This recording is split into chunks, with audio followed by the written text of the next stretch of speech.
Our guest tonight is the author of a new novel, Look at the Sun. He's a lifelong adventure traveler and writer who's trekked across the Himalayas, canoed the Amazon, walked across England, and pitched his tent everywhere from Iceland to Tierra del Fuego.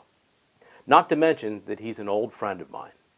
Please welcome Don Carswell. Thanks very much. It's a pleasure to be here.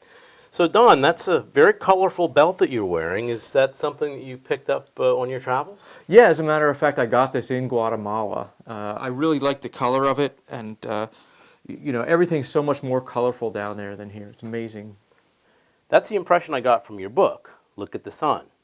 There's an incredible amount of color in Central America, and your descriptions of it were awesome.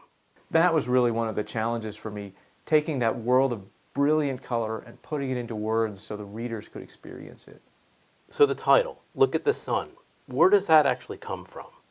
Well, the main character, Doug, has kind of a phobia of the sun, but it's really meant more metaphorically for a fear of life, a fear of doing what he wants to do because other people might not approve. And you can tell that even though he has this phobia, he's subconsciously fascinated with it. He doesn't seem to notice his own fixation with the sun, the stars, and the sky, or even that his daughters Celeste and Estelle, and even his wife Dawn, are named after them. Now, you've done a lot of traveling throughout your life, 89 countries, is that correct? That's correct. Through about 40 years of travel since I was practically a baby, and I threw on a backpack and went with a friend of mine from school to trek around Europe on a shoestring budget.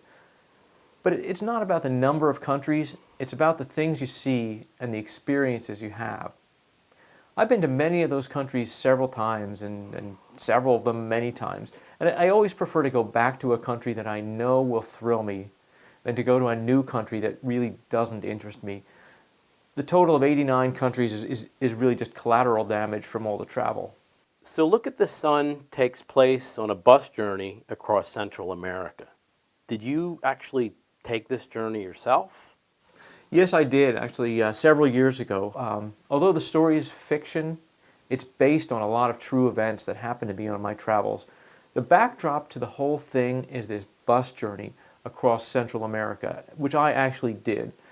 I flew into Panama City, and I went step by step through 6 countries by bus until I reached Guatemala City, which is about 1,200 miles.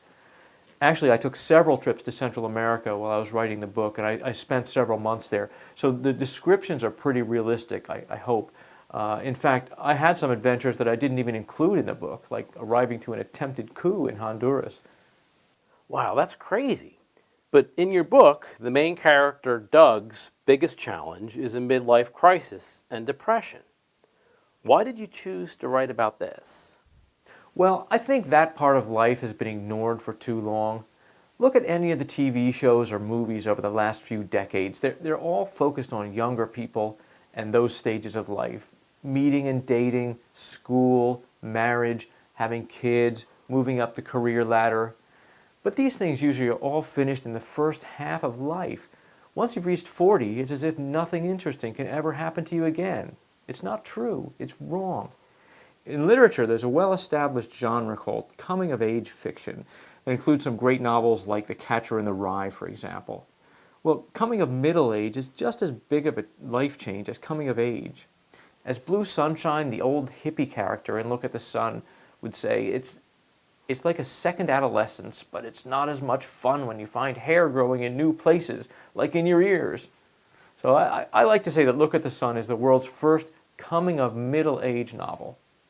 And Doug is helped through his issues by this old hippie, Blue Sunshine. That's right. Blue Sunshine becomes like a father figure to Doug. He's lived in Honduras for many years and he knows the ropes. Doug is really an everyman figure that the reader should be able to relate to. The entire story is related by Doug in the present tense as it happens so the reader can experience it with him. The reader really becomes Doug while they're reading the book. Every event is related by Doug as per his perception of what's happening. We don't have the inside scoop on what the other characters' thoughts or motivations are. Doug's mind is our sole point of reference and filter in this universe. So Blue Sunshine is an enigma to us as much as he is to Doug. He's a very likable character with, shall we say, some very psychedelic inclinations. Yeah, for me, that was one of the key moments of the book when we see that psychedelic experience, or when we're in it, I should say. I don't want to give away too much about the story of the book, but is there a message you're trying to send with Look at the Sun? There are several messages. In fact, the philosophy is quite deep. What I really want to do is to make people think.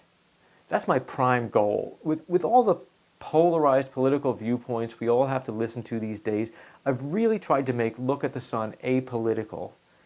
Maybe that's what makes it so relevant to now. Doug struggles so hard to separate himself from the influences of other people and to distill his pure and independent thoughts and desires.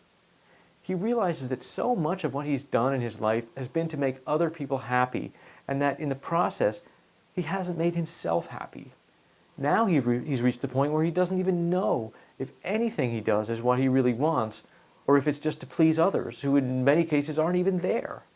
Well, I'm sure the book will do well.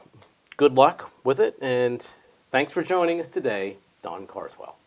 Thanks for having me. Appreciate it. Look at the Sun is available by request wherever books are sold, in print or by ebook. Check the website for details.